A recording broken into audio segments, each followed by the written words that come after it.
Você sabe que tinha um avião que estava para cair e só tinha 4 pessoas no avião e só tinha 3 paraquedas, né? Então tinha um cirurgião, né, muito famoso de coração, falou: olha, vários pacientes estão aguardando a cirurgia que eu vou fazer neles, e o tipo de cirurgia que eu faço, ninguém dá conta de fazer, só eu.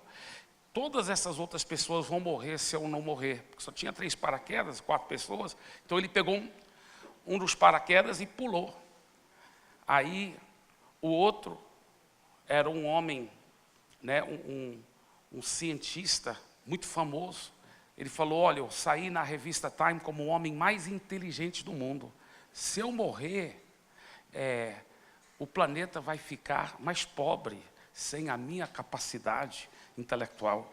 Então, ele, né, com tanta humildade, pegou o segundo paraquedas e pulou. Só restou um pastor bem idoso e um menino de 12 anos de idade. O pastor bem idoso falou: pode pular, meu filho, não tem problema, eu já vou para a glória, você ainda tem a vida toda pela frente. Ele falou: não, pastor, não é preciso, ainda tem 2 paraquedas. O pastor falou: mas como assim? Ele falou: porque o homem mais inteligente do mundo acabou de pular com a minha mochila.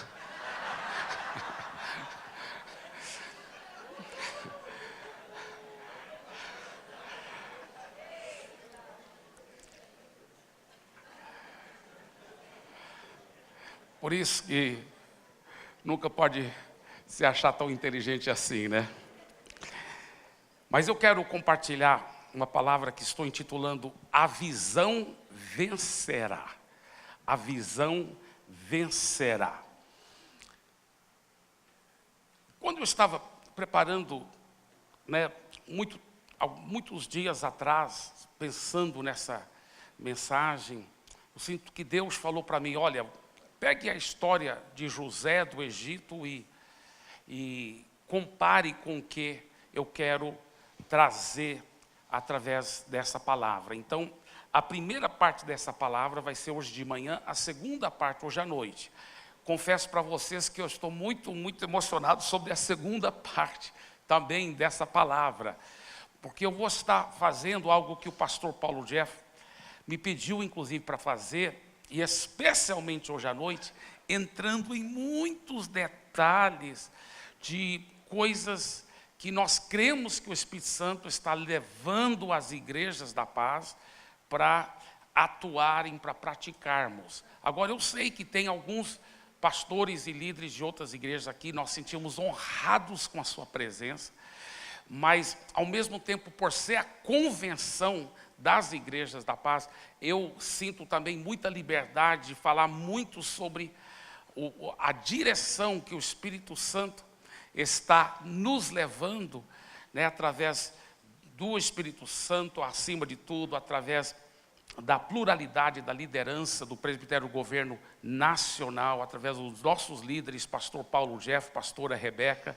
Nós estamos super animados. E Deus falou: compare isso com o que aconteceu com José do Egito. E aí eu achei interessante, porque, é claro, Deus já havia me dado essa mensagem, mas ontem de manhã, eu acho que foi talvez 2 ou 3 pastores diferentes também mencionaram sobre o José do Egito. Eu pensei: poxa, que confirmação mesmo.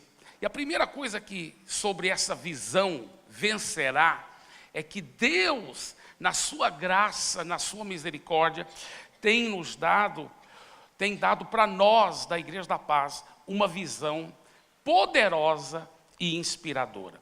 Uma visão poderosa e inspiradora. O exemplo do José do Egito também, que Deus havia dado, através dos sonhos dele, uma visão muito poderosa e inspiradora. Vamos ler em Gênesis, em 37, a partir do versículo 5. Gênesis 37, a partir do versículo 5. José teve um sonho e o contou aos seus irmãos. por isso o odiaram ainda mais. Ele lhes disse: peço que ouça o sonho que tive. Sonhei que estávamos amarrando o feixe no campo, e eis que o meu feixe se levantou e ficou em pé, enquanto os feixes de vocês o rodeavam e se inclinavam diante do meu. Então os irmãos lhe disseram: você pensa que vai mesmo reinar sobre nós? Pensa que realmente dominará sobre nós? E com isso o odiavam ainda mais, por causa dos seus sonhos e de suas palavras. José teve ainda outro sonho, que ele contou aos seus irmãos, dizendo: sonhei também que o sol, a lua e 11 estrelas se inclinavam diante de mim. Quando José contou esse sonho ao pai e aos seus irmãos, o pai o repreendeu, dizendo: que sonho é esse que você teve? Você está querendo dizer que eu, a sua mãe e os seus irmãos nos inclinaremos até o chão diante de você? Os irmãos tinham inveja dele. O pai, no entanto, guardou aquilo no coração. Agora, o que eu quero que... Claro, nós hoje à noite vamos estar falando um pouquinho mais se foi sábio ou sensível da parte de José estar falando esse sonho para os irmãos dele. Mas o que eu quero notar aqui é que Deus que deu esse sonho para José. Deus deu uma grande visão inspiradora. Eu acredito que José, mesmo sendo tão adolescente ainda, ele realmente acreditou daquele dia em diante. Depois desses dois sonhos, ele tinha certeza que esses sonhos tinham vindo de Deus. Ele não sabia como iam se cumprir, ele nem talvez estava querendo dominar sobre os irmãos, ele só sabia que Deus tinha dado para ele uma visão inspiradora, uma visão poderosa. Ele sabia disso, e aquilo começou a queimar no seu coração, e o serviu de norte para toda a vida dele, Interessante porque quando meu pai veio aqui para o Brasil, meu pai foi dirigido pelo Espírito Santo para ajudar a implantar e expandir o reino de Deus através da plantação de igrejas.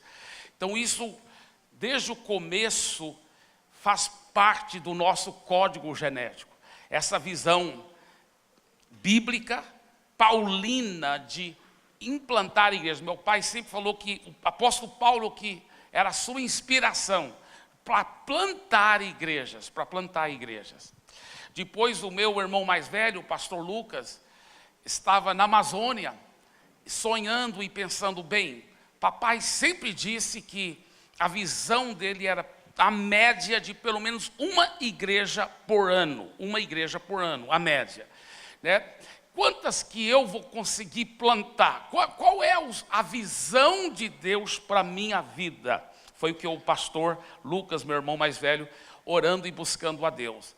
Aí ele pensou: eu acho que talvez para a minha vida vai ser 100 igrejas então, já é poderoso, 100 igrejas. Aí ele pensou: não, está muito pequena essa visão, 100 igrejas está muito pequeno. Aí ele pensou: não, eu creio que Deus está me falando 1000 igrejas, vai ser 1000 igrejas.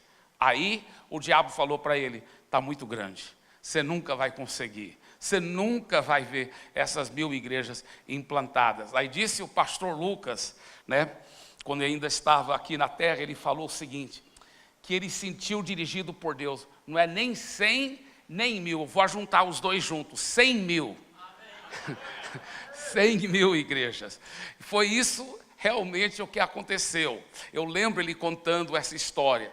E aquilo serviu de uma grande inspiração, uma visão que não era só para o pastor Lucas e para a Missão Paz, para a Igreja da Paz, mas para todos nós que também fazemos parte da Igreja da Paz. Uma visão poderosa de 100 mil igrejas, começando na Amazônia e espalhando pelo mundo.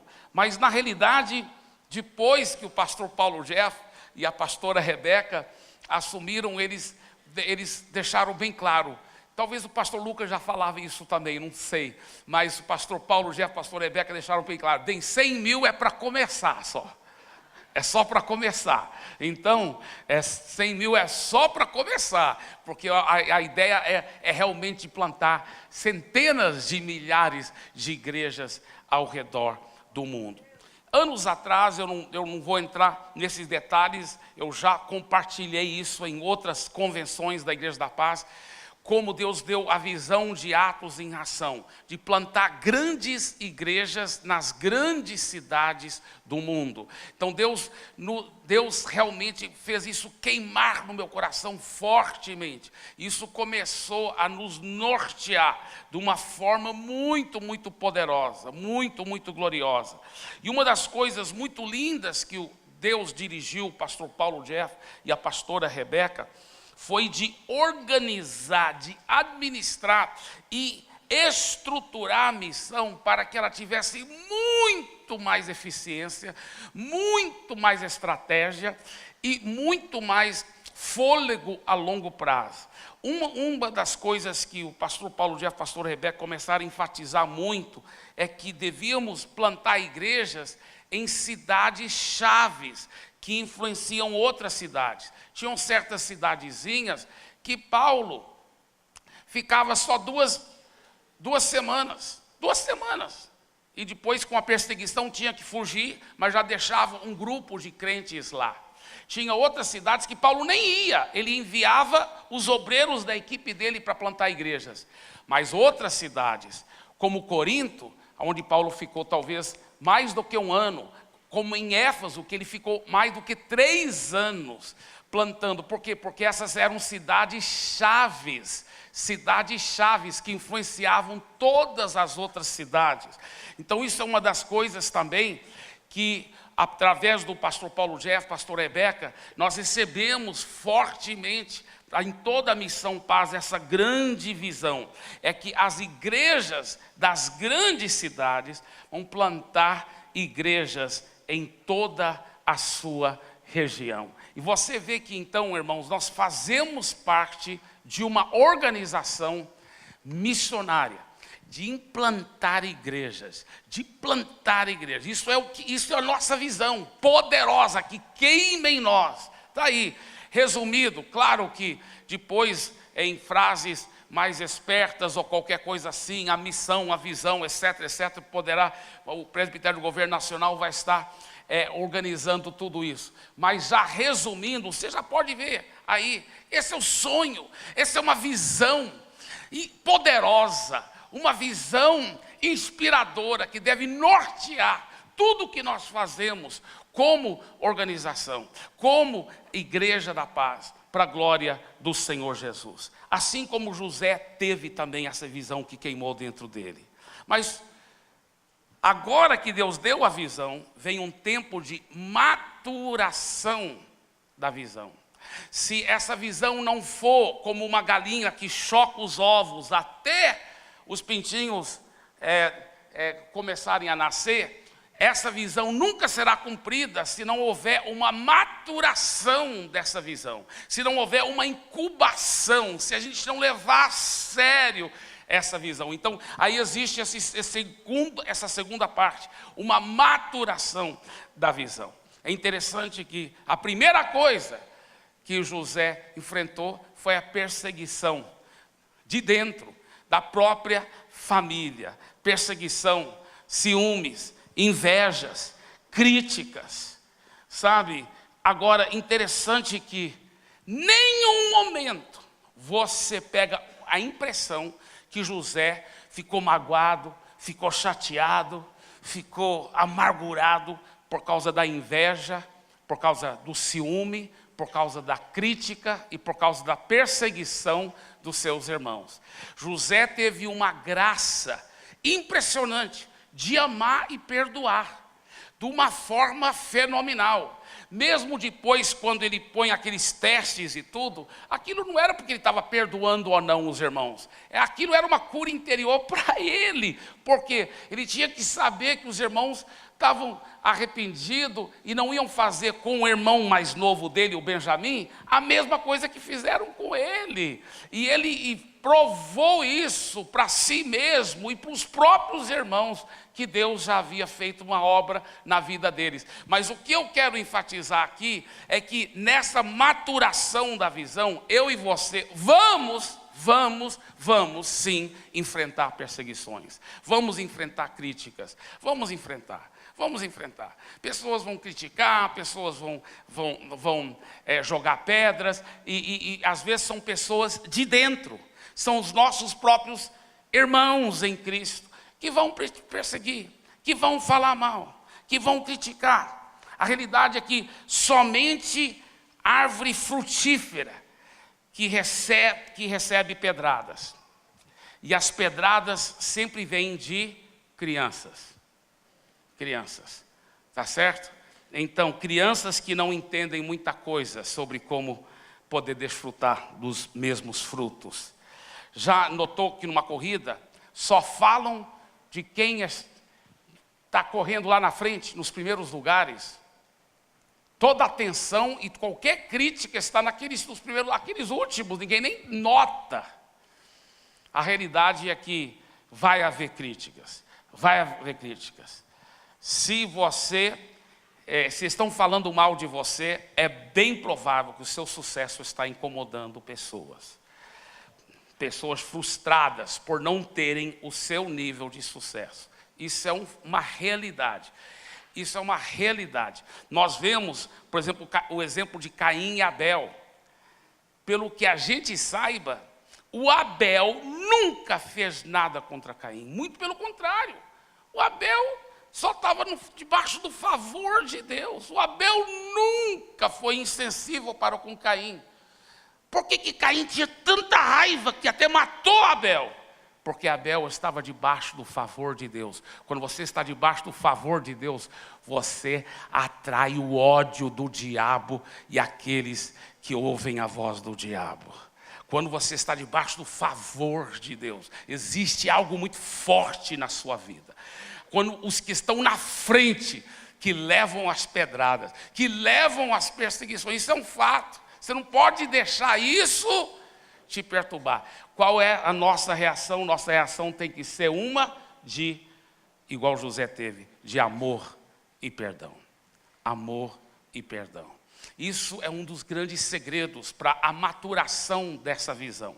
Se José não tivesse amado e perdoado os seus irmãos, talvez ele nunca teria alcançado a visão que Deus queria. Eu acredito que ele não teria mesmo.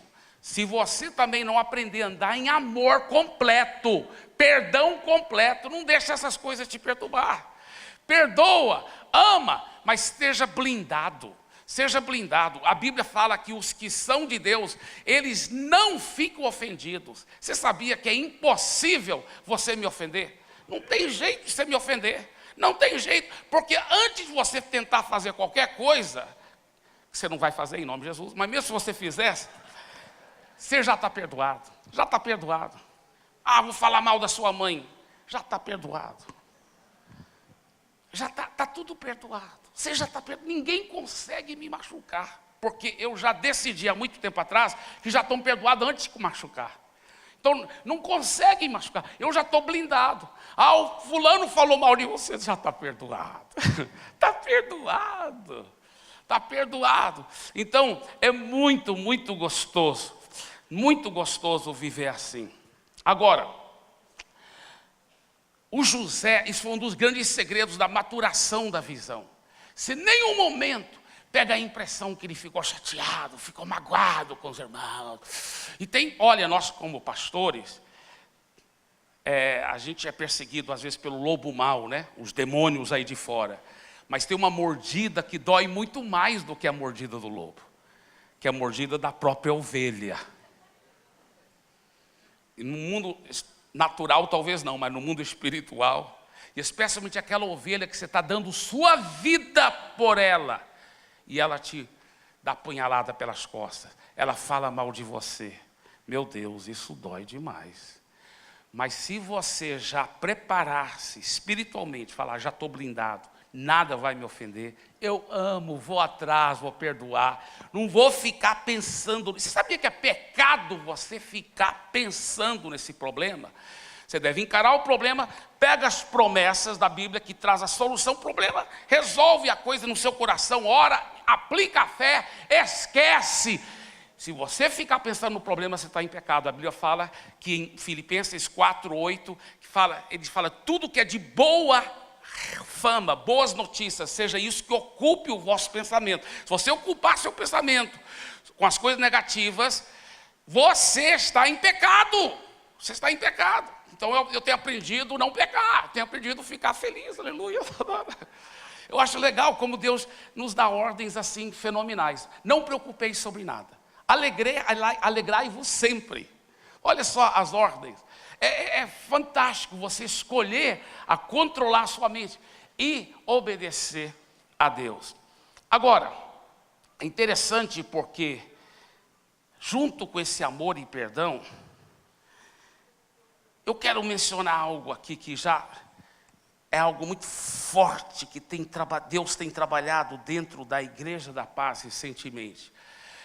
Já era característica clara do meu querido papai, do pastor Lucas, nem se fala também, do pastor Paulo Jeff, do pastor Timóteo, a gente vê essa característica muito clara de uma liderança gentil, que trabalha através da conquista e não através da dominação. Sabe, a Bíblia proíbe isso. E isso é um dos aspectos muito fortes que Deus tem trabalhado recentemente dentro da fibra da nossa cultura da Igreja da Paz. É o quê? Junto com esse amor e perdão, que eu quero enfatizar, uma santa aversão a um estilo dominador de liderança. Isso aí é intolerável. Intolerável. Então, se você é um líder que tem a tendência de ter um estilo dominador de liderança, vai arrependendo logo, porque na Igreja da Paz não vai poder atuar. Não vai poder atuar. Na Igreja da Paz tem que ser um tipo de líder que é líder servo, que lava os pés, que ama, que dá a sua vida, como o pastor Paulo Mazzoni estava pregando ontem, de dar sua vida para Jesus, pelas ovelhas. É muito feio esse estilo dominador de liderança, de controlar a ovelha, de querer ser Deus na vida do outro. Isso é feio. O segredo, na realidade, se você quiser conquistar a unanimidade da sua igreja, viu, pastor? É você ser servo, você lavar os pés deles. Deixa eu explicar um grande segredo. Quanto mais você se humilha, quanto mais você conquista o coração deles, todos vão obedecer unanimemente a você. Vão mesmo. É impressionante. Sabe por quê?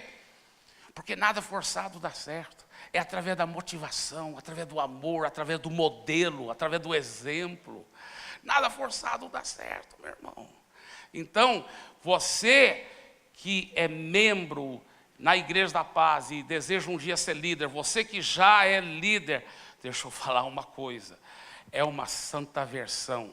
Esse estilo, sabe, eu falo com muito carinho, porque eu sou brasileiro, nascido em Belo Horizonte, Minas Gerais. Esse estilo brasileirado, de pegar os princípios do reino e deturpá-los de tal forma que justifica uma liderança dominadora, onde o apóstolo Paulo, inspirado pelo Espírito Santo, disse o seguinte: nunca se sujeiteis a esse tipo de escravidão. A Bíblia fala que é pecado. O apóstolo Pedro, o grande apóstolo Pedro, só não foi papa porque ele era casado. Jesus curou, a sogra de Pedro. Eu até contei para a nossa igreja esses dias, por uma grande teoria, por que Pedro negou Jesus 3 vezes? Porque Jesus tinha curado a sogra dele. Mas, brincadeira, viu, sogras? Eu amo muito a sogra da minha esposa, muito mesmo. Mas,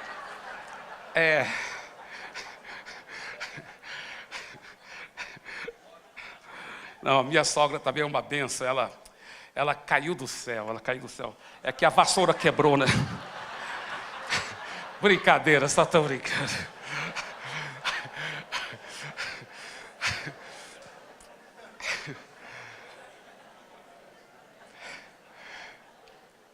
O que eu estava falando mesmo?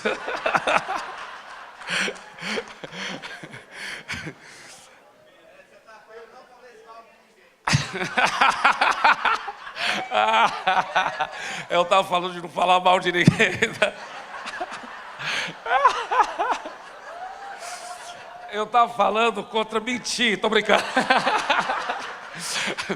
Então, eu estava falando contra essa cultura dominadora, de dominar, eu que sou o líder aqui, e tal.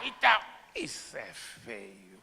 Se você tem que relembrar qualquer um dos seus liderados que você é o líder, você já perdeu, cara, já prova que você não é um bom líder. Você não é um bom líder.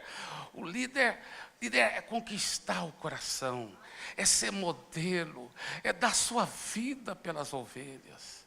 É dar sua vida pelas ovelhas. É dar sua vida pelas ovelhas. Uma liderança insegura é sempre uma liderança que seja dominadora. Lembrei que eu ia falar sobre Pedro.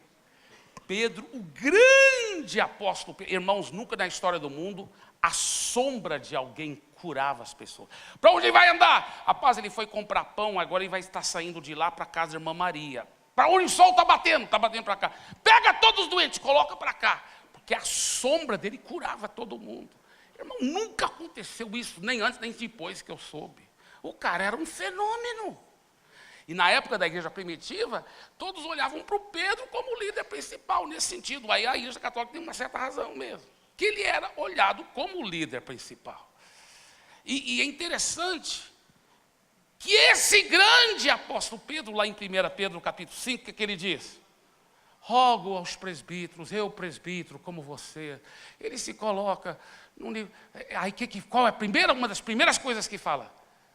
Pastoreai o rebanho, não como dominadores, dos que foram confiados nas suas mãos. Essas ovelhas foram confiadas nas suas mãos. Cuida bem delas, rapaz, não são suas não, são dele. São dele. Então isso é muito, muito importante. Isso é uma das coisas fortes que Deus está estabelecendo na fibra da nossa cultura, ao ponto que estamos realmente cada vez mais decididos a não tolerar em nosso meio esse estilo errado de liderança. Os parafusos estão apertando e a coisa vai pegar cada vez mais para quem insiste em e contra esse princípio bíblico. Agora, o José não sofreu só perseguição de dentro dos irmãos. Ele sofreu perseguição de fora. Também, olha aqui em Gênesis 39. Assim, depois de algum tempo, a mulher de Potifar pôs os olhos em José e lhe disse: venha para a cama comigo. Ele, porém, recusou e disse à mulher do seu dono: escute, o meu senhor não se preocupa com nada do que existe nessa casa, porque eu estou aqui. Tudo que tem, ele passou às minhas mãos. Não há ninguém nessa casa que esteja acima de mim. Ele não me vedou nada, a não ser a senhora, porque é a mulher dele. Como, pois, cometeria eu tamanha maldade e pecaria contra Deus?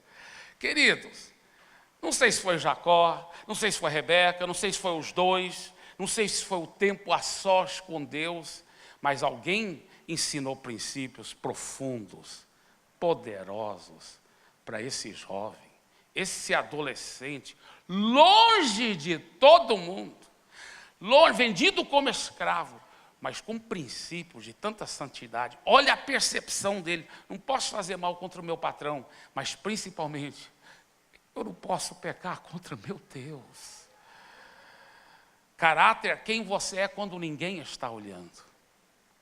Quando você está sozinho em casa, sozinho com um computador, e ninguém está olhando. Esse é seu caráter. Essa é a sua vida. Sabe, o diabo sempre vai levantar, como diz o pastor Sandro, ele chama a esposa do Potifar, a patifa, né? O diabo vai sempre levantar as patifas da vida. Com a maioria, com Paulo Mazzoni nunca levantou, né? Ele disse ontem. Nunca foi, glória a Deus. Mas, veja bem, o diabo é muito sujo. Quando a perseguição não vem de um jeito, vai vir por outra. Mas pode ter certeza que vai vir. E qual é o segredo? Esses princípios. Por que o diabo nunca nem tentou? Pastor Paulo Mazzoni e outros grandes homens de Deus, às vezes, nunca são tentados nessas áreas, porque eles já estavam tão blindados pela graça de Deus. O diabo falou, nessa área aí nem adianta, o cara está preparado. Então ele vai para o seu ponto fraco. Mas às vezes, quando você é forte por muito tempo, ele tenta te pegar de surpresa e te pega no seu ponto forte. O importante é isso aqui, ó. Santidade e temor de Deus. Santidade e temor de Deus. Você quer maturar essa visão? Nós queremos alcançar a visão que Deus nos deu, de começar plantando 100.000 igrejas. Nós queremos alcançar essa grande visão. Deus nos deu uma grande visão. Meu irmão, sem amor e perdão, sem santidade e temor de Deus, nós nunca vamos chegar lá. Nós nunca vamos chegar lá. Então, assim como José, se José tivesse caído em pecado, em adultério com a Patifa, você acha que ele teria alcançado a visão que Deus deu para ele? Não teria, ele teria abortado. Ah, porque a visão não foi de Deus, então foi. Os sonhos foram de Deus, mas José não teria alcançado aquele sonho se tivesse caído em pecado com ela. Olha a seriedade desse negócio. Olha a seriedade disso aí. Por isso que realmente é importante, na maturação da visão, não só o amor e perdão, o carinho, um espírito que não domina, que não é controlador, mas também um compromisso de santidade e temor de Deus. E deixa eu abrir um parênteses aqui. Incluindo nesse compromisso de santidade e temor de Deus, eu quero falar algo aqui. Ontem, de manhã e à tarde, foi enfatizado aqui de uma forma tão linda, esse coração de mordomo, de administrador que José teve. Sabe, eu creio que se o José não tivesse aprendido os princípios de ser um bom gestor, ele também talvez nunca teria alcançado os sonhos e as visões de Deus. Mas uma coisa que você vê em José, em nenhum momento, depois que ele amadureceu, quando ele era bem novo, ele ainda ostentava um pouco, né? Ele estava 3 dias de distância de casa, só estavam os irmãos por perto, mesmo assim fez questão de usar a roupa legal que o pai mostrou, né? Foi uma das razões, eu creio que ele até abriu porta para perseguição desnecessária, porque ele era um cara muito rico, tinha muita roupa, ele não tinha que usar aquela roupa, estava 3 dias de distância do pai, não era para agradar o pai, ele sabia que os irmãos não gostavam, por que ele foi usar perto dos irmãos? Então, o que eu vejo aí?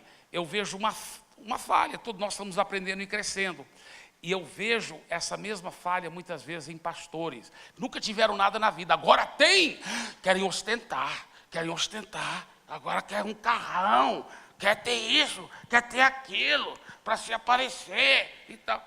Meu querido, essas coisas não devem mexer com seus brilhos. Meu Deus, prepare-se, cara.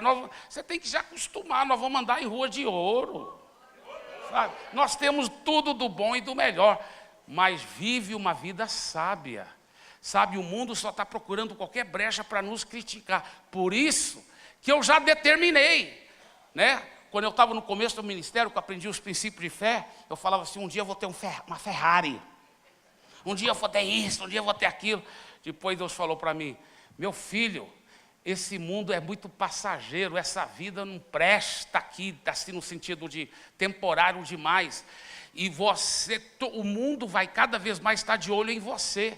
Se você tiver muita coisa, vão querer usar isso como uma desculpa para te criticar. Então, já me preparei psicologicamente que eu vou viver para o resto da minha vida uma vida simples. Deus vai confiar milhões e milhões e milhões de dólares nas nossas mãos. Milhões e milhões e milhões e milhões e milhões e mais milhões. Mas eu vou continuar vivendo uma vida simples, claro, sempre bonito, tal, né? Mas uma vida simples. Não vou ostentar. Ah, tem que ter mais disso, tem que ter mais daquilo. Para quê? Que coisa feia, cara. Nós estamos focados aqui no reino. Eu vou dar brecha para o povo do mundo ficar me criticando?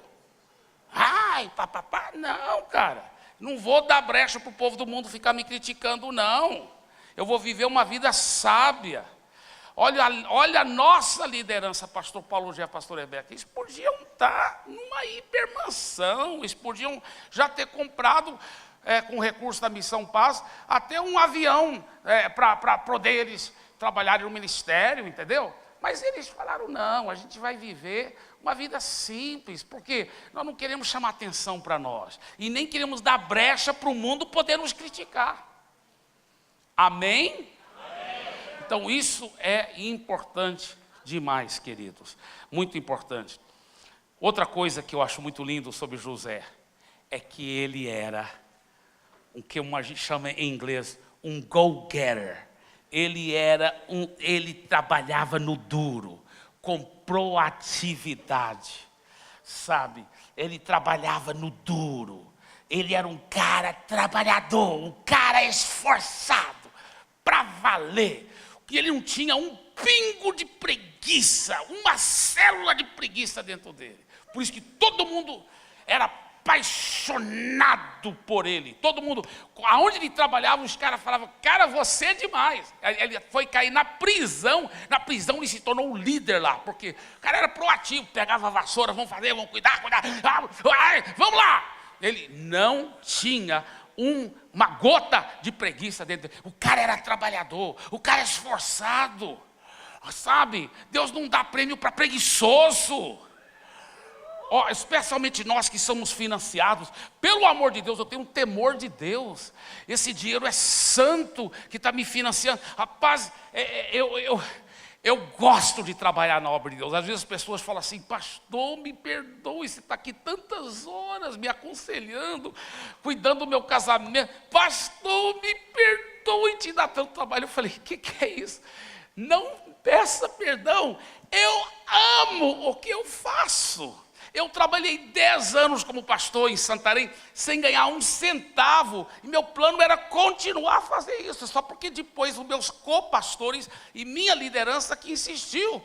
Mas meu plano era, sabe por quê? Porque eu pago para trabalhar na obra se for preciso, mas vou trabalhar na obra, vou trabalhar e vou trabalhar com afinco, vou trabalhar com gosto, porque eu amo trabalhar na obra de Deus, eu amo. Eu sou apaixonado pelo que eu faço. Isso é meu hobby, isso é minha vida, é meu gosto, é o que eu gosto de fazer. Mas não, tem pastor que é preguiçoso demais. É igual o cara que chegou lá, bateu na porta e falou assim, e aí? O menino veio para a porta, seu pai está aí? Não, não está. Aí está para o trabalho? Não, meu pai não trabalha, ele é pastor. Miseriqueima, misericredo, miseritudo, aí, que coisa feia, que coisa feia. Nós como pastores e líderes, devemos ter uma vida de proatividade, trabalhando. O cara que estava correndo, porque estava chovendo, né? Ele estava correndo para a casa dele. Mas enquanto ele corria na chuva, ele viu uma casa que ele pensou, será que eu vi certo? Parece que eu vi um fogo lá dentro. Ele parou mesmo no meio da chuva, olhou pela janela e a casa estava pegando fogo. Ele pensou, rapaz, tem que ajudar a apagar esse fogo. Aí ele viu um homem sentado lá dentro da sala, não muito longe do fogo. Ele bateu na janela e gritou, ei, sua casa está pegando fogo. Eu sei. Vamos apagar o fogo, pegar água aqui, apagar o fogo. Ele falou, não posso. Por que você não pode? Não, porque se eu sair na chuva eu posso ficar gripado. Ridículo, né? Mas eu já ouvi desculpas igualmente ridículas por não estarem mais esforçados trabalhando na obra de Deus, fazendo a obra de Deus com afinco, dando sua vida. Eu vou te falar uma coisa, é gostoso trabalhar. dia e noite na obra de Deus. É gostoso. Claro, sem negligenciar as prioridades. Deus, a família, seu tempo com Deus, seu tempo com a família, seu descanso. Claro, isso tudo é muito importante. Mas, meu irmão, é muito gostoso a obra de Deus, muito gostoso. Interessante porque existem coisas que Deus espera de nós, uma atitude. Deus espera de nós. A Bíblia fala que quando Saul estava perseguindo Davi, está escrito lá no livro de Reis, fala assim: vendo, pois, Davi, que Saul estava vindo atrás dele, a Bíblia fala que ele fugiu para o deserto, para os lugares altos. Nenhum lugar fala assim, Deus o mandou, Deus revelou para ele esconder tal lugar, para ele fugir. Não, o Davi já tinha uma promessa do trono, mas mesmo assim, ele usou de inteligência, ele usou de proatividade. Ele vendo que ele estava sendo perseguido pelo Saul, ele usou de inteligência. Deus espera que você use sua inteligência. Davi não falou assim, vou ficar aqui porque Deus já me prometeu o reino, então eu vou ficar aqui. Não, ele usou de inteligência, usou de proatividade. Deus espera que você use sua mente, sua proatividade, para você ir atrás dos melhores cursos, para você aprender com os melhores, para você aprender os segredos de como crescer mais a coisa, de como romper, de como plantar a igreja, de como multiplicar a célula, de como discipular melhor. Às vezes eu vejo o pastor, rapaz, bênçãos e mais bênçãos estão acontecendo, e o cara é tão passivo, não vai atrás, enquanto eu vejo outros fominha, querendo aprender todos os segredos, querendo ver, querendo saber qual o segredo para isso funcionar, qual o segredo para aquilo. Vai atrás. Deus espera que você use da sua inteligência. Agora, outra coisa muito linda nessa maturação da visão é o desenvolvimento de um espírito de excelência. O desenvolvimento de um espírito de excelência. Irmãos, o José com certeza teve uma criação fenomenal, porque ele já tinha essa tendência de ser um cara de excelência, mas ele desenvolveu isso ainda mais na sua vida. Ele se tornou uma pessoa de muita excelência. E sabe, ele se preparou muito. Eu creio, irmãos, olha aqui para mim, eu realmente acredito que José, quando era adolescente, talvez com 15 anos de idade, que Deus deu sonhos para ele, ele se tocou, ele pensou assim, meu Deus, se eu vou um dia ser um dos grandes líderes desse planeta, eu vou ter que me preparar. E eu creio que já em casa ele começou a desenvolver esse espírito de excelência. Lá na casa de Potifar, como esse cara, tudo ele já fazia com a visão o impulsionando. Com a visão o impulsionando. A visão te dá energia. A visão, você começa a sonhar com a visão dia e noite. A visão toma conta da sua vida. Você começa a possuir a visão, até que você seja possuído pela visão. Ela te dá uma energia. Às vezes as pessoas falam, como você tem tanta energia? Meu irmão, a visão me impulsiona. Nós vamos ganhar o mundo para Jesus. Nós vamos plantar, para começar, 100 mil igrejas. Nós temos essa visão me impulsiona, me dá energia, me dá graça, me dá força para tudo que faço. Sabe por quê? Essa visão impulsionava José para o espírito de excelência. Vou aprender melhor como fazer isso. Vou aprender melhor como fazer aquilo. Vou ser um gestor cada vez melhor. Por quê? Porque um dia eu vou ser um grande governador. Um dia Deus vai me usar muito, então tem que preparar agora. Se eu não preparar agora, eu nunca vou poder ser aquela pessoa que eu vou ser, sabe? Por isso que eu comecei a preparar, porque eu já sei que eu vou viver, se Jesus não voltar antes, até 120 anos de idade. Então estou cuidando da minha saúde, já indo para a academia, já estou preparando para viver os 120 anos. Eu já sei, o Espírito Santo já me falou o que vai estar acontecendo. Isso me impulsiona, isso queima dentro de mim.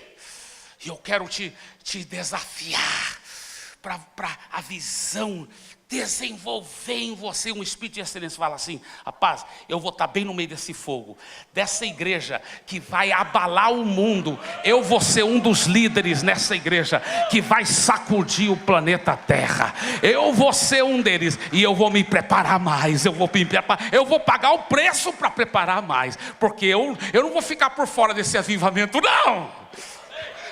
Amém? Se você recebe isso, dê para Jesus uma forte salva de palmas. Aleluia! Tem muitos detalhes que temos aprendido. Um deles, por exemplo, nessa visão fenomenal do discipulado, aliás, antes de falar sobre um dos detalhes que temos aprendido recentemente, deixa eu falar o seguinte. Gente, se a Bíblia não falasse de fazer discípulos, se a Bíblia não enfatizasse tanto o discipulado, que Jesus nunca nos mandou fazer convertidos, Jesus nos mandou fazer discípulos. Mas mesmo se a Bíblia nunca falasse sobre isso, se você tivesse ouvido o tanto de testemunhos que eu já ouvi, você nunca ia duvidar. Eu sei que ninguém duvida aqui, graças a Deus, mas você nunca ia duvidar da importância do discipulado. Meu Deus, são milhares e milhares de pastores das mais diversas denominações que chegam para mim, eles e suas esposas chorando. Isso é quase todo dia, ou uma mensagem, ouvindo pessoalmente, ou falando através de outro, mandando recado para mim, quase todo dia. E muitas vezes são muitos num dia só, agradecendo. Minha vida mudou, nosso casamento mudou, nossa igreja mudou, depois que nós mergulhamos no discipulado. Tudo mudou. Rapaz, se tem alguém que acredita no discipulado, sou eu. Mas sabe o que acontece? É que eu comecei a ver uma falha fundamental que estava acontecendo. O discipulado sendo tão usado com muitos, mas com outros, para o meu espanto, a pessoa falava assim: eu acredito muito na visão do discipulado, pastor Eibe, só que comigo não está funcionando. Eu falava: como assim não está funcionando? Não, olha, para ser honesto, nos últimos 3 meses, eu vejo o meu líder de vez em quando, a gente está junto, mas em reuniões. Agora, discipulado mesmo, como você ensina, pastor Eibe, discipulado mesmo, talvez nos últimos 3 meses foram 1 ou 2 vezes, no máximo. No máximo. Aí eu falava: meu Deus, ele está sendo discipulado por alguém que não entende nada da visão. Um cara que nunca era para ter sido concordado dele se tornar um discipulador. Aí eu pergunto para ele: mas quem é seu discipulador? E para o meu espanto, ele falava o nome do discipulador dele, que eu já conhecia e que eu sabia que o cara era muito bom discipulador. Inclusive já tinha ouvido muitos elogios de outros cujas vidas foram transformadas através do canal daquele discipulador. Aí eu me toquei o que estava acontecendo. É que a gente estava com discípulos demais. E eu comecei a falar: meu Deus, esses meus copastores estão tudo pisando na bola, estão tudo com discípulos demais. E aí qual o problema? Aí os discípulos deles também estão com discípulos demais. Aí os discípulos deles também estão com discípulos demais. E eu comecei a preparar, vou dar uma chamada nos meus colegas pastores. Rapaz, vou dar uma chamada muito séria, isso é muito sério. Ninguém pode ter tantos discípulos. E Deus falou para mim: você não pode fazer isso. Falei: como que não posso? Ele falou: por enquanto você não pode, porque senão você vai estar sendo muito hipócrita, porque você tem muitos discípulos. Eu falei: o senhor tem toda a razão, Senhor, toda a razão. E aí já estava começando a chegar perto de eu mudar para São Paulo. Então já comecei a reunir com meus discípulos e falar para eles: olha, quando eu mudar para São Paulo, de compromisso semanal, aquele tipo de discipulado profundo que a gente ensina, de compromisso semanal, eu quero ter bem menos, vou ter bem menos. Na realidade, eu só tenho 3 discípulos com compromisso semanal, que é o pastor Geraldo, o pastor Sandro e o pastor Sabá. Só 3 com compromisso semanal. nossa vida mudou, minha vida mudou. E eu comecei a ver que os que começaram a implantar isso, tendo menos discípulos e discipular profundamente, tudo muda, tudo muda. E aí reproduz a vida de Deus. Esse é um espírito de excelência, um espírito de excelência. Você não pode tentar ter um espírito de salvador da pátria, aquela tendência, porque a pessoa chega e fala, não, se você não me discipular, não sei quem vai poder cuidar de mim. Nessa igreja só você, não tem outro jeito. Aí você acaba cedendo para mais um, cedendo, aí você nunca vai, você vai cuidar de todos mal e porcamente. Então, pode colocar esse ponto aí, menos discípulos, tão importante, tão importante. Outra coisa, nesse desenvolvimento de um espírito de excelência, líderes de células bem preparados, equipados e supervisionados. No afã de multiplicar a célula, foi feito um grande erro fundamental. Foi feito preparo de líderes mal preparados. Agora não, com um discipulado mais profundo, precioso, sabe? Então, você sabe que, eu vou estar falando mais sobre isso hoje à noite, eu não estou convencido que é tão importante garantir um discipulador 1 a 1 para todo mundo que é da sua célula. Não creio mais assim, eu vou estar explicando hoje à noite mais, isso é muito profundo o que eu vou dizer. Porém, para quem é líder de célula, ou quem vai ser líder, aí é outra história, meu irmão. Outra história, porque ele, na realidade, antes de ser líder de célula, já deve estar discipulando 2 pessoas. Para ele poder estar discipulando 2 pessoas, ele tem que estar sendo discipulado profundamente.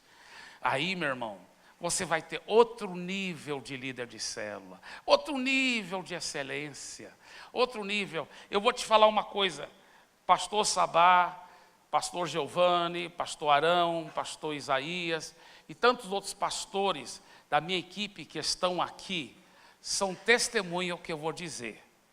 Parece que a gente está num céu lá, em pastoreando em São Paulo. Olha, esse espírito de excelência permeou, está tão gostoso.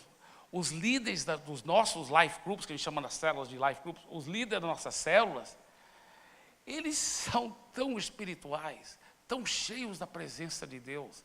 Existe uma leveza, uma alegria.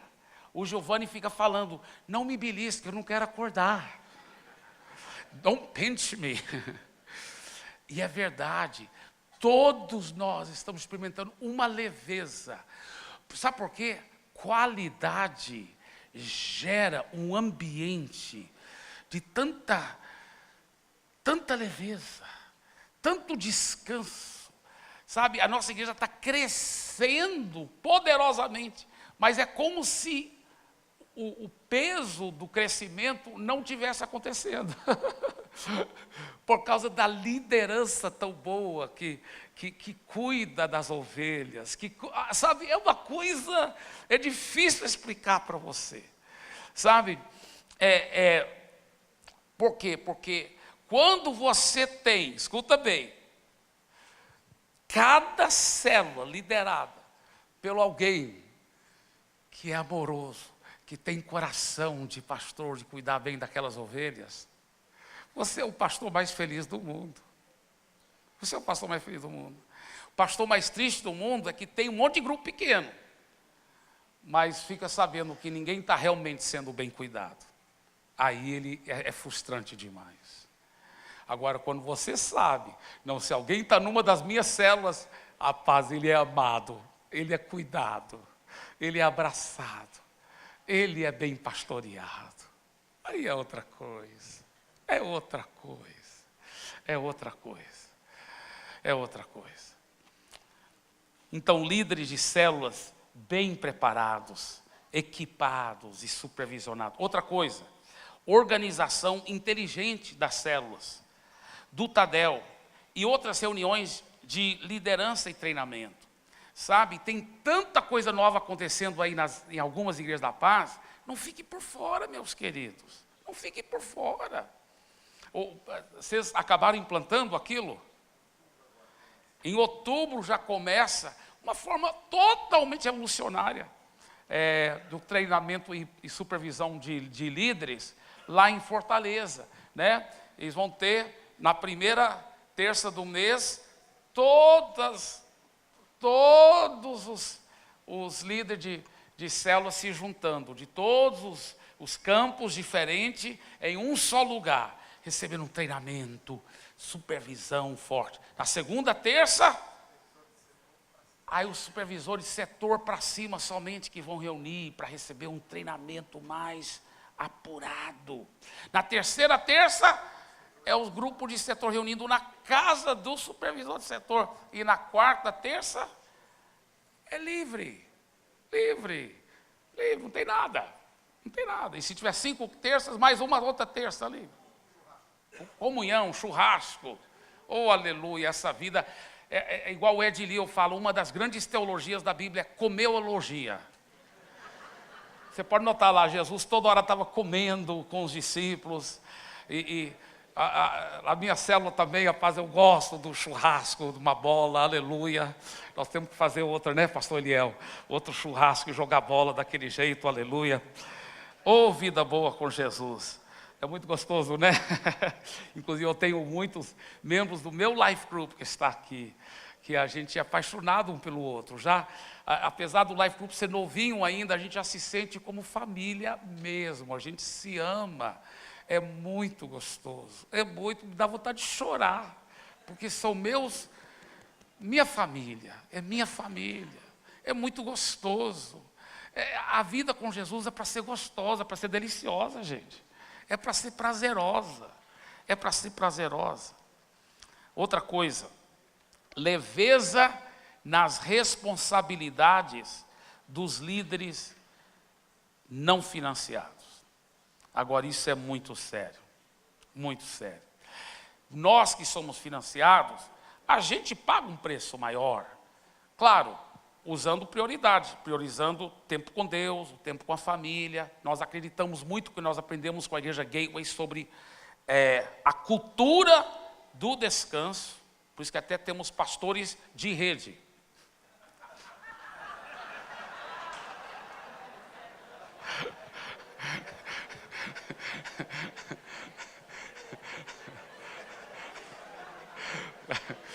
Brincadeira, né? Foi só um jogo de palavras aí.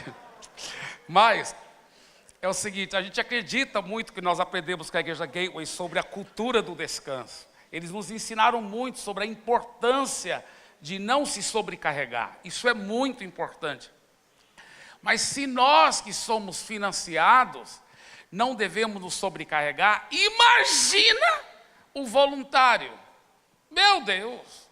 Não, a gente não pode deixar o voluntário se sobrecarregar. Então, muitas vezes no passado, sabe, antes de nós aprendermos mais isso, qual era a nossa tendência? Rapaz, o João aqui, ele é fenomenal. Ele é supervisor de área, cuida de não sei quantas células. Ao mesmo tempo ele lidera o ministério fulano de tal. Ao mesmo tempo envolvido com outro ministério. Ao mesmo tempo ensina na escola. Ao mesmo tempo, uau, glória a Deus e glória ao João. Glória a coisa nenhuma. Tem que ser disciplinado rapidinho. Porque você está preparando alguém que depois vai se queimar, vai ter problemas na vida espiritual, na vida familiar, em alguma área, você está entendendo? Porque ele está sobrecarregado. Você como líder tem que ajudar e não pode deixar a pessoa ficar sobrecarregada. Isso é extremamente importante. Então olha, diga leveza nas responsabilidades dos líderes não financiados. Só uma coisa, você sabia que nós somos a justiça de Deus? Não é pelos nossos méritos, é pelo sangue de Jesus. Diga, leveza espiritual. Você não tem que merecer nada diante de Deus. Tudo Ele te dá de graça, pelo sangue de Jesus. Então uma leveza espiritual é coisa gostosa demais. Você sabia que quando você era pecador antes de nascer de novo, se você fizesse uma coisa certa, uma ação boa, ajudando uma viúva, alguma ação boa, você, por causa daquela boa ação, não se tornava a justiça de Deus. Porque você ainda era de natureza pecador. Mas uma vez que você nasceu de novo, e você, pelo sangue de Jesus, se tornou a própria justiça de Deus, só porque você pecou, você não deixa de ser a justiça de Deus. A não ser que a justiça de Deus é mais fraca do que o pecado. Porque quando você era pecador, uma ação correta não te fazia a justiça de Deus. Agora que você é a justiça de Deus, um pecado vai fazer com que você não tenha mais essa natureza. Mentira do diabo. Você continua sendo a justiça de Deus. Você continua sendo a justiça de Deus. Tome posse do poder do sangue e continue em frente. Você é a própria justiça de Deus. Diga, só a justiça de Deus. Levanta as mãos e diga assim, leveza espiritual. Diga, não existe condenação para mim. Agora, diga também, leveza ministerial. Deus colocou no coração do nosso líder, pastor Paulo Jeff, a importância de nós não cairmos no erro de Roboão, né? Que foi o filho de Salomão. O nome dele é Roboão, Sabaia, né? Roboão. Olha só, o que o Roboão fez? Roboão assumiu o trono. Aí chegou os homens sábios, falaram para ele, não coloque um peso tão grande como seu pai colocava, que ninguém estava aguentando mais seu pai. Ninguém estava aguentando. Mas por amor a seu pai e seu avô, a gente aguentou. Se você quer nossa lealdade para sempre, pega leve com a gente. Pense em nós. Põe uma cultura de descanso. Bom, foi pedir conselho dos jovens. Os jovens falaram, não, você tem que ser duro com eles. Fala que o seu dedo pequeno vai ser mais forte do que o braço do seu pai. Pá, pá, pá, pá. Ele foi e falou isso e dividiu o reino. Judá e Israel se dividiram. Acabou com tudo. Acabou com tudo. Por causa que ele não seguiu a orientação sábia de uma cultura de descanso. Então isso que o pastor Paulo Jeff tem enfatizado vem direto do trono de Deus. Isso é tão importante. Essa leveza nas responsabilidades dos líderes não financiados. Sabe, devemos ter uma atmosfera de graça. Libere uma atmosfera de graça. Em tudo que você fizer. Perdoe, ame, não condene. Não vai chamar atenção. Alguém pisou na bola, um dos seus liderados. Sabe, eu já pisei na bola muito do jeito que eu chamei atenção. Hoje em dia eu já tenho aprendido pela graça de Deus. Não estou falando que sempre eu faço o certo, mas estou aprendendo. Chamar o cara, falar, ô amado, com muito carinho. Não vamos fazer assim, vamos fazer desse outro jeito. Mas antes até de corrigi-lo, elogia. Fala dos pontos fortes que ele está fazendo. É tão gostoso ser corrigido da forma correta. Para cada correção, você deve ter pelo menos 5 afirmações. Isso é um fato. 5 elogios. Tem líder que só corrige, só acha defeito. Nunca elogia, nunca afirma. Irmãos, uma das razões que é tão gostoso trabalhar, onde eu estou trabalhando, é que tem uma cultura. Eu sei que Deus usou muito o pastor Giovanni para ajudar isso, lá na nossa igreja, que todo mundo só fica falando, cara, você é demais, você é da prateleira de cima, todo mundo fica elogiando um ao outro, mas de uma forma sem bajulação, sem falsidade, é uma coisa tão sincera, tão amorosa, é tão gostoso trabalhar assim, é tão gostoso. Meu irmão, eu sinto energizado, eu gosto de trabalhar com minha equipe, porque quanto mais eu estou com eles, mais, uau, sabe, é gostoso demais trabalhar assim, é gostoso demais. Olha o que o apóstolo Paulo disse em Atos 20, 32. Eu acho que não vai aparecer no telão, mas só preste atenção. Olha só. Agora, pois, eu os entrego aos cuidados de Deus e à palavra da sua graça. Diga, palavra da sua graça. E olha o que ele diz. Essa palavra da sua graça, que tem poder para edificá-los e dar herança entre todos os que são santificados.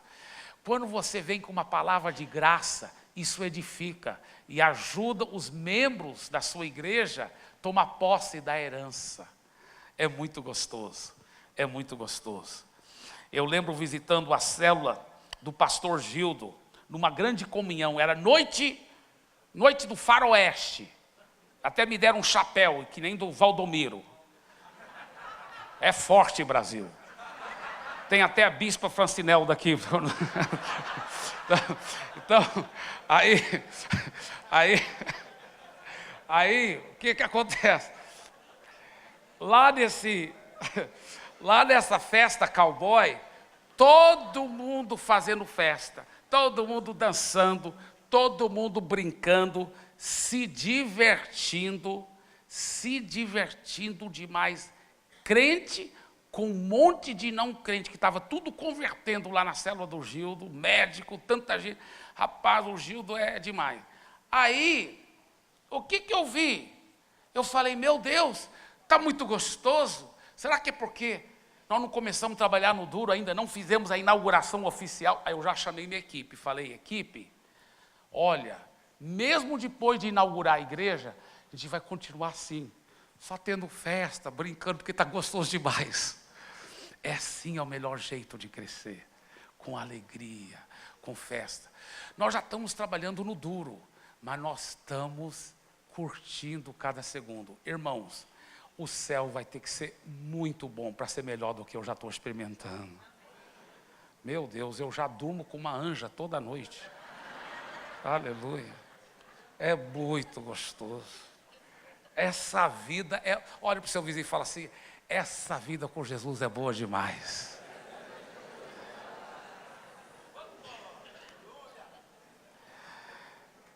As outras coisas, nós vamos falar mais hoje à noite, Eston. Mas, deixa eu só dizer essas duas outras coisas, aí depois eu vou terminar com uma ilustração. Primeiro, essa aí, olha, líderes de células trabalhando sem pressão, por amor e super motivados. Porque estão tão motivados a ganhar almas. Então não tem aquela pressão. Sabe como muita igreja em célula tem? Que é como se o supervisor tivesse um revólver na cabeça do líder. Tem que multiplicar, seu desgraçado. É muito feio esse negócio. Quando o líder de célula trabalha debaixo de pressão desse jeito, né? Então diga assim, líderes de células trabalhando sem pressão, só por amor e por motivação. Rapaz, mas pensa como uma igreja cresce muito mais quando, em vez de estar debaixo de pressão, ela está motivada, está todo mundo mastigando prego, cuspindo fogo, e vamos ganhar alma, e um elogiando o outro. Meu Deus, sai da frente, até demônio que tiver naquela cidade, tudo começa a contemplar cometer suicídio, porque é uma igreja poderosa que rompe as barreiras, amém? E esse último aí, fale aí, coloque aí, olha, vamos falar todo mundo em voz alta. Cultive uma cultura de graça. Fala de novo. Mais uma vez, bem alto, por favor. Cultive uma cultura de graça. Quero terminar com essa história.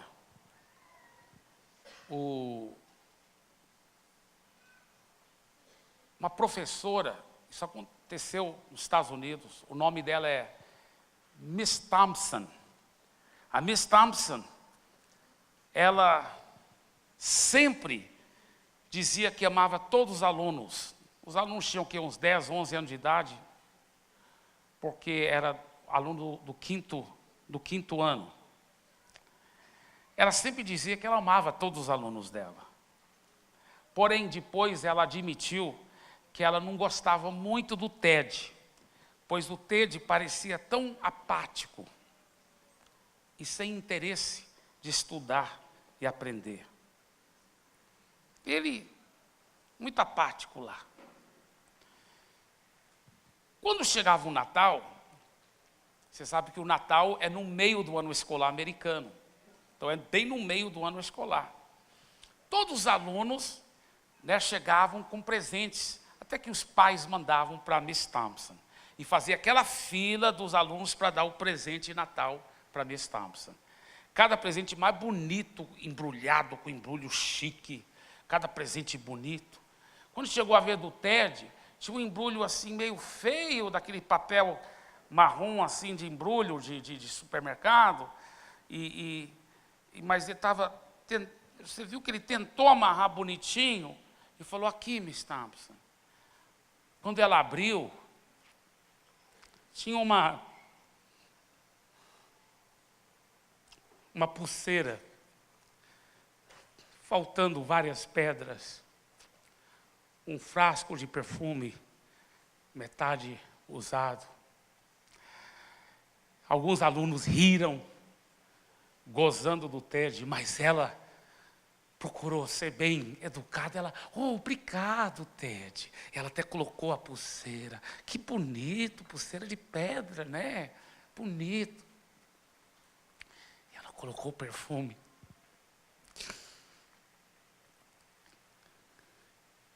Depois que terminou a aula, ela estava lá. O Ted, que nunca falava nada, sempre era muito apático, chega para ela e fala assim: quando eu cheiro esse perfume na senhora e vejo a senhora com essa pulseira,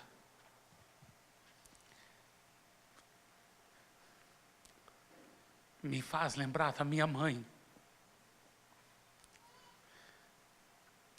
Aquilo tocou no coração da Miss Thompson.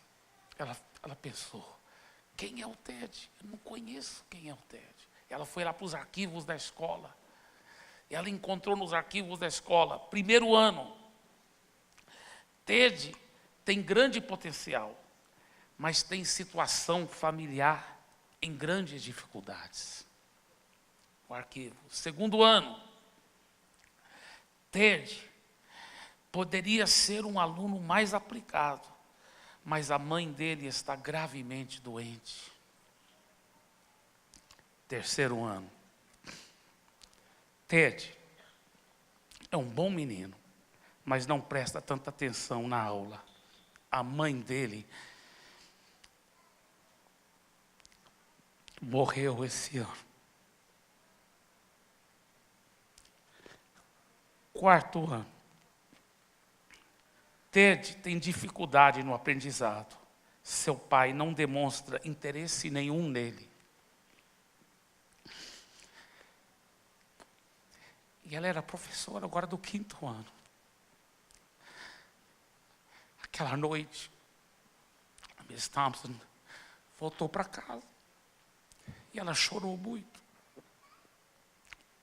Ela era uma cristã. Ela disse: Deus me perdoe, que eu não tenho amado meus alunos como eu devia amar. Eu não tenho cuidado deles como eu devia cuidar. No próximo dia, aquela sala de aula tinha uma nova professora. Ela realmente começou a cuidar daquela sala, cuidar daqueles alunos. E de uma forma toda especial, cuidar de todos, mas cuidar do Ted também. Tudo mudou na vida do Ted. E como uma flor que estava para morrer, ele agora se desabrochou. Começou a ser um aluno aplicado, porque agora alguém estava amando. Alguém estava acreditando nele. Depois, próximo ano, ele já não estava na sala da aula dela mais. Mas ele ficou estudando. Quando foi para ele formar do ensino médio, em outra escola, ela recebe uma carta muito linda do TED. Ele disse: professora, eu estou me formando, e olha que as escolas dos Estados Unidos são enormes. Ele falou: eu estou formando o segundo lugar da minha sala, segundo lugar de toda a sala. Estou formando o ensino médio, mas graças a você, professora, porque você investiu na minha vida. Você desenvolveu uma cultura de graça para nós, os seus alunos. Tudo mudou na minha vida por causa da senhora. Depois que ele já estava estudando na faculdade, ela recebe também outra carta. Ele disse: eu estou formando da faculdade em medicina em primeiro lugar da minha turma. Ele disse: professora, é por causa da senhora. É por causa da senhora. Mas alguns anos passaram. Ele disse: eu sou doutorando, PhD, né, ou DD, né, doutorado mesmo, em medicina. E eu não só sou médico, mas eu vou casar. E eu queria convidar a senhora para vir para o meu casamento, para representar minha mãe no casamento, como minha mãe. Sabe, queridos, quando nós cuidamos de vidas, não existe um trabalho mais nobre que nós, pastores, líderes e cristãos, temos, do que você ganhar vidas por Jesus e cuidar bem delas. Cuidar bem delas. Fique em pé, por favor.